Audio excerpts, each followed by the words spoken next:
This is AgriCountry, brought to you in part by Alice Chalmers and your nearby Alice Chalmers dealer. And here's your host for AgriCountry, Ed Johnson. Hi everybody, welcome to AgriCountry. Today we're going to take a look at a different way of planting, ridge-till planting. Wayne Rickenbacker will be our guest. Also today we're going to visit with Lowell Unger and his family. Lowell, a former pork All-America, his operation in southern Darke County. And also today, Kevin Keller of our staff visits with Dean Cotman of the College of Agriculture at Ohio State about a recent grant. We'll be back with a look at that ridge-till farming right after these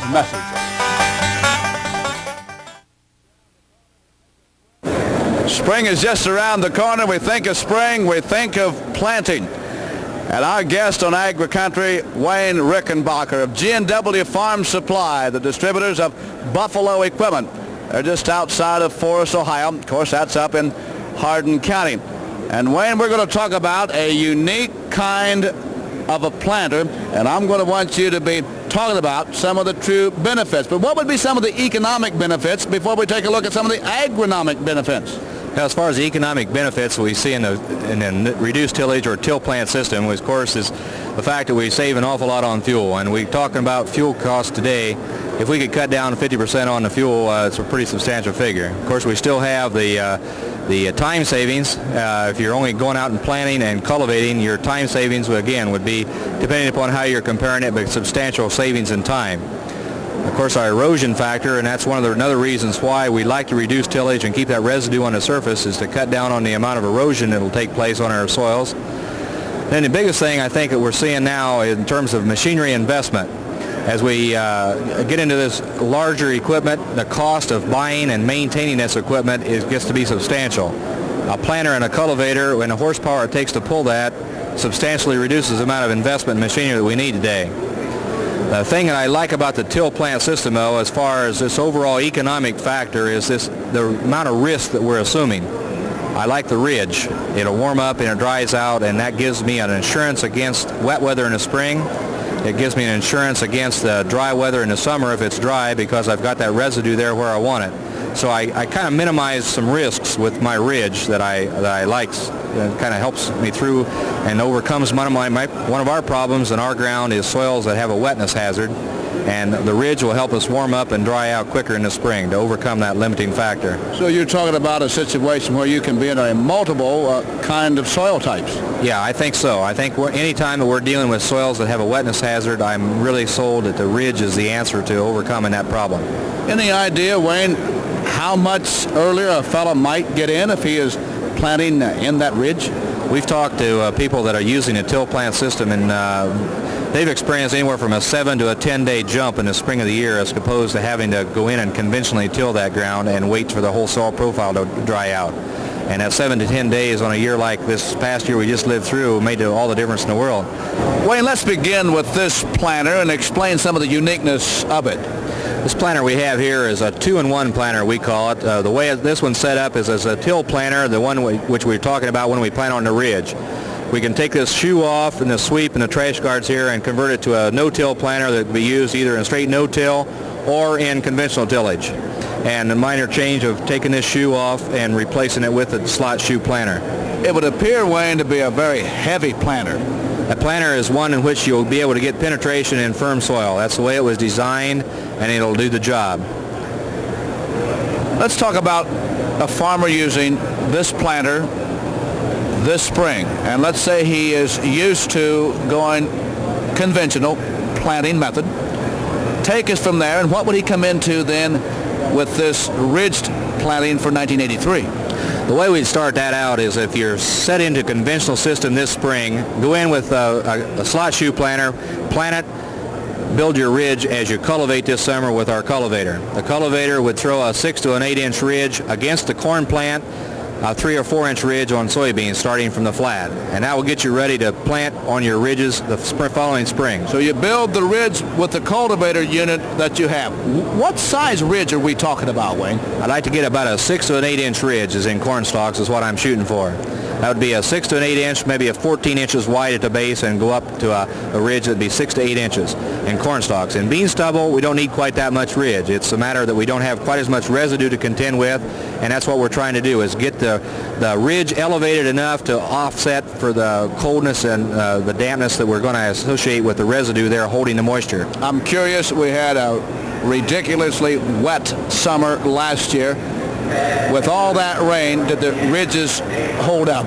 Yeah, they sure did. I just didn't have enough ridges. We were just getting into the system, and we didn't have all of our ground ridged, and we had a tremendous advantage of ridges this year. Adverse weather, whether it's wet or dry, the till plant with the ridge is going to give you some real benefits, and extremes of either way, wet or dry.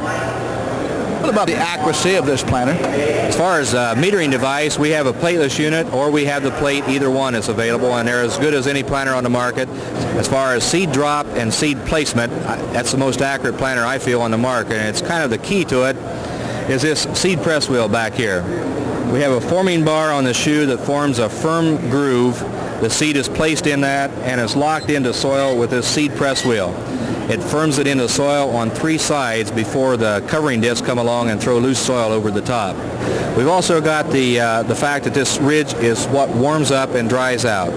And that's the key, I think, on western Ohio where we have a wetness hazard. That's what we overcome with the ridge. And with that, you're talking about much quicker emergence of corn or soybeans. Absolutely. We had fellows that talked about side-by-side plots this spring with the ridge being able to get out of the ground on corn as much as 3 days earlier as compared to the plot beside it that was planted on the flat. And not only that, but it's a matter that oftentimes when we're dealing with reduced tillage and having residue on the surface, it always slows to get started. The corn looks a little slower to get out of the ground, and even for the first month or so, it's kind of slow looking.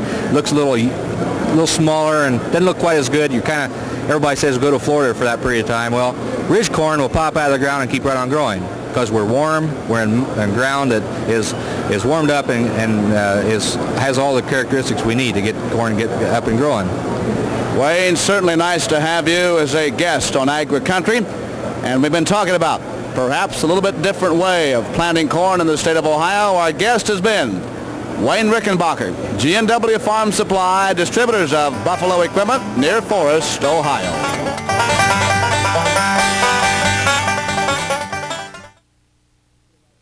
This week, AgriCountry, we're taking you about 35 miles northwest of Dayton, Ohio. Interesting hog operation, a sow operation, 90 to 100 head, but also the first time that we've involved a feeder pig operation as a part of AgriCountry. We're at the farm home of Lowell and Nina Unger, and also we're going to be talking on this broadcast with their children, with Kim and with Craig, and also with Kathy. Lowell, certainly nice to be out at your place and here at the kitchen table together. We talk about 90 sows and feeder pigs, but I also understand that you also fatten some of them out. Yes, we do. We fatten maybe about 20% of that, 80%. The others we sell 40 to 45 pounds as feeder pigs. Recently, you made a trip with the Ohio Pork Producers Council and other pork producers from across the country. In fact, Todd Diesel of our own network made that trip with you. Why did you fellows make the trip? Well, we went to Washington to see our senators and congressmen. We had issues the national PPC had, that our format was on different issues that we expressed to our congressmen and senators on the concern of the pork industry. We was able from Ohio to see all of them, which we was very thrilled, and we got very good reaction on our issues. So you felt, Lowell, that it indeed was time well spent, but the economics maybe not being the best that they could be, but to still take the investment of flying to Washington. We're just a minor sector out here, about 2.5 to 3% of farmers, and it's just nothing compared to the city people. They do not know what's going on, and we're just very minor. It's hard to get our voice spoken, really. So you just have to keep telling the story and telling the story. When we arrived here, we were talking with Nina about the involvement of many, many farm wives across the state in family farm operations. And she said something about being kind of the hired person in this operation. Now, kind of define that for us. I help do everything. Well, now, what would be like everything? Clipping needle teeth, maybe? Yes, I do all that. Castrating, shots. Not castrating. Yes. Well, there could be, though, a better touch. You know, my dad said I was the most awkward guy in the world when it came to doing that kind of a chore. What about the shots for the pigs, the iron shots? Yes, I do all that. Do you notch the ears? Yes, I do. Anything taking care of the pigs, I do. I am convinced that you do just about get involved in. Do you enjoy it? Yes, I really do. How much time of a day, Nina, might you spend out at the barns? Some days you can spend 5 hours out there very easily.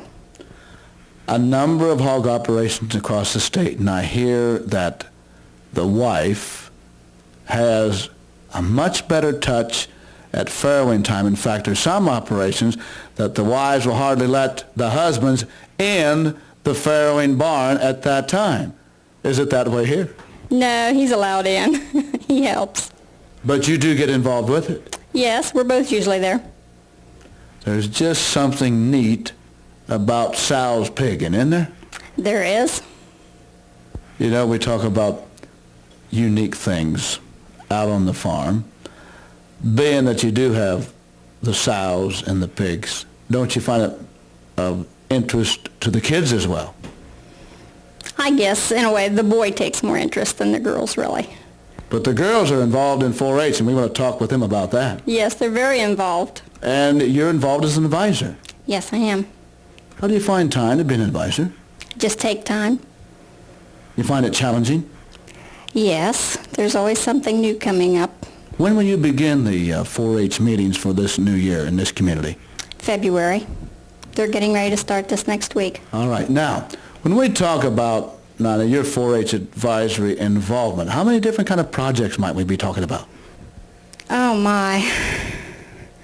Our club alone, probably, we have a small club in the home economics, and I suppose in our club alone we get about 25 different projects going. One girl, this project, and one on another. And they will compete where? They'll compete at the county fair in August. That's the Dark County Fair. Right, the Dark County Fair. And they used to call it the world's largest county fair. Well, it still is. Oh, it still is. Well, I think Nina is surely an example of what happens with many farm families. You'll find a lot of community involvement as we go back over to Lowell. What would be some of the things that you might be involved in? Now, very active in the Ohio Pork Producers Council, Lowell, but perhaps other things than that. Well, me and another friend have got a Dark County Swine Club going. It's the biggest one in the county. In fact, there's only just a couple other small ones. We have got about 65 members. This here's girls and boys. They show their hogs at the Dark County Fair, and I really enjoy working with the kids. I'm also with Pittsburgh Troop 185. This here is the Boy Scouts of America. We go on camping trips, fishing trips. Just love to camp out when I got time. It takes a lot of time to do these kind of things. You got to just work it around your schedule at home to get away from the farm, but it's well worth it working with boys and girls. Lowell, how many acres in the total operation here? I got 145 owned and 235 on rent out from different landlords. Certainly nice to be here at the kitchen table with the two of you. And we want to head out to the barns now, where we're going to visit with Kim and with Craig and with Kathy. Farming and kids certainly go together. Kathy, how old is this little guy? About 2 weeks. Do you enjoy working with the pigs? Little ones. You like the little ones. Now, when will you pull a little one out to take for a project at the county fair? About another month. About another month. Now, how many years you been showing at the county fair? let's see. One for allowed, and then two really, because I went in open class. Now, do you also get involved in cooking and sewing projects at the fair? Yeah. Like what? Creative arts, sewing, and cooking. Kim's a freshman, I understand, at the Franklin Monroe High School. Now, will you be showing hogs as well as other projects, Kim, at the fair? Yeah, 3. A total of 3. How many years you been in 4-H? This will be my 4th year in swine and my 7th year in Blue Angels at sewing. What are some of the honors that you've achieved in your 4-H work? 3 years ago, I won beginner showmanship for swine, and about every year that I went to county judging at the fair, I've got county recognition. Craig seems very much at home in the farrowing barn. How many crates do you have in here? 16. And how many sows in here now? 15. All right. You have a couple of gilts here that have recently had pigs. How many per gilt? Well, one of them had 10, and the other one had 15. 15 pigs. Now, that's just a good-sized litter, especially for a gilt. Did you keep them alive? Yeah, well, a couple of them died because they were too small. All right, so you ended up with 13, Yeah. but how did you keep that many alive? Well, we transferred them, like we took 2 of them and put them on another smaller litter. I understand, Craig, that you enjoy showing at the county fair, the Dark County Fair. What's been your best year up there? Well, about 3 years ago, I won the junior showmanship. That's great. Well, how many pigs do you achieve per sow? Well, last year in 81, we had a 10.1 weaned average. That's from each sow per year. You have to be awfully happy with that. Oh yeah, that there was one of our better ones. We have been down lower, like an 8.5, but this last year we was really fortunate to get it up to 10.1. A lot of debate have been when a fellow should wean the pigs. When do you wean them in this operation? Okay, as it depends on our farrowing schedule. If we get a little tight for room in here in this house, why we go down to a 3-week weaning. But otherwise, we're going at a 3.5 to 4-week weaning period. That means that we pull these pigs from their sows at the 3.5 to 4 weeks. We take them over to the nursery, and then we start them from there. We haven't had the best economics as we look back over the last 6-8 months, Lowell. But what do you need if you sell that 40-45 pound feeder pig from the farm here? What do you need to make a little money? Well, we ran it across our figures, and we should have at least $40 to break even. But right now, we're only getting around $35 for that 45-pound pig. Just about a year ago, Lowell, you achieved the honor of Pork All-America here in Ohio. Tremendous honor. But how does one achieve that? Well, it's your involvement in your community, your operation. Just like last year, I had just 10.1 weaned average. This here all goes into your feed conversion, your cost analysis on your whole operation, how your family parlays into your outfit, and how you go about trying to set up goals for yourself and helping to achieve them goals in life.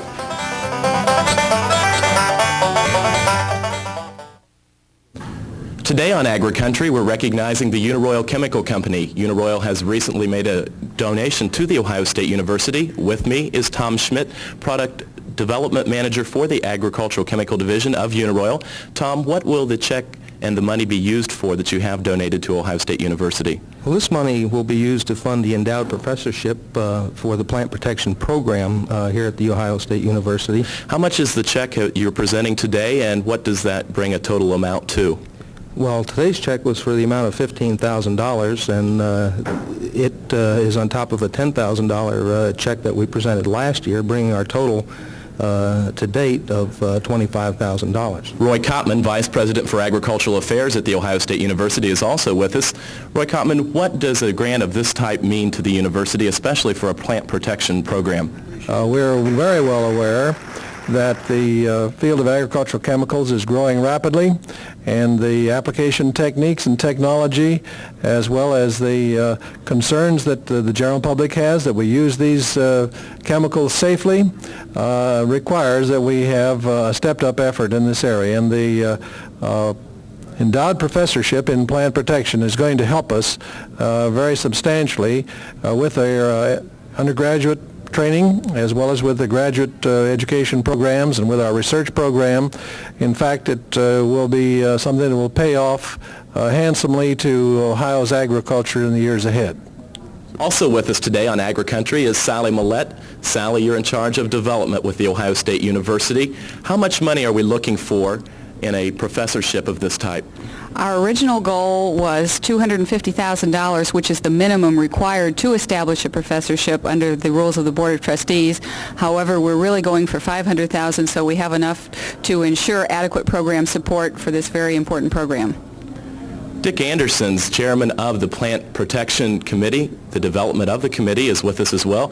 Dick, what does it mean when a company such as Uniroyal makes a commitment to the university of this type? Well, it's a recognition on the part of that company that what the university is doing is important. And what impresses me about what the university is doing and what Roy Cottman's thrust is that he's in touch with what the needs of the industry really are. Today, we've recognized the Uniroyal Agricultural Chemical Division for their contribution to the Ohio State University on AgriCountry. Thank you so much for joining us for today's edition of AgriCountry. Next week, a very special edition as we salute and recognize the efforts of farmers and farm families here in Ohio and also nationwide. We'll begin next week's show by taking you to a supermarket where you'll see farm wife Sue James do her shopping. When she comes up to the counters, we're going to put on one counter the food items out of that grocery cart, at the other counter the non-food items, and show you that everything that you take home in that grocery bag certainly is not a food item. From there, we'll take you to the family farm of Don and Virginia Miller. Tremendous sheep operation in Logan County, not very far from a little place called Pickrelltown. And of course, their sons, Tim, who is a junior at Ohio State, is involved in that 1,200-acre operation. And of course, their son, Jimmy. Join us next week for AgriCountry.